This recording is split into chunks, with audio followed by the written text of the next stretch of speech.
এই বাড়ি ও সম্পত্তিকে ঘিরে রয়েছে হাজারো অলৌকিক ঘটনা।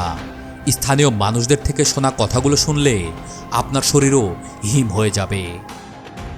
পুরাটাই ছিল ঘর, ওইখানে ছিল মন্দির, ওই পাশে এক পুকুর, এই পাশে এক পুকুর, ওইটা শানের পুকুর আর এটা পুরান পুকুর। ওই পুকুরে আপনার আজ থেকে বেশি দিন লাগে 10-15 বছর আগেই মানুষ যখন গরু গোসল করাইতে যাইতো তখন অটোমেটিক গরুর পায়ে শিকল বাইন্ধে পানির তলে পুঁতিলি চলে যেত। ওই গরু আর মনে করেন একবারে উধাও, ওই গরু চিহ্ন আর পাওয়া যেত না। মানুষ ওই পুকুরের আশপাশে যাইত না। এই বাড়িটা আপনার 2 তলা ছিল, কিছুদিন আগে আপনার হালকা করে ভাঙ্গি গেছে। এই জায়গাটা যাই কিন্তু ওর ছেলে মারা যেত না, ওই মারা যেত। মোটামুটি 15-16 জন কিনেছে এই জায়গাটা, কেউ টিকে রাখতে পারেনি। তা আপনি কি মনে করেন যে ভাই যা বলতে সব সত্যি না মিথ্যা? একদম সত্য, একদম সত্য। ওই জায়গাটা আমার নিজের আব্বাও কিনছিল, বুঝলেন? আচ্ছা, আপনার আব্বা কিনছিল?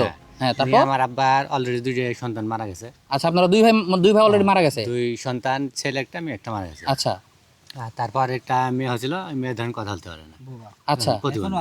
আচ্ছা। তারপরে আমার আব্বা বললো যে না, ওই কাম আমার দ্বারা হবে না। বলছি সমস্ত এটা মনে হয় 28 বিঘে সম্পত্তি আছে। হ্যাঁ হ্যাঁ হ্যাঁ। আব্বা বললো আমার সম্পত্তির দরকার নেই, আমার ছেলে পেলেই হবে।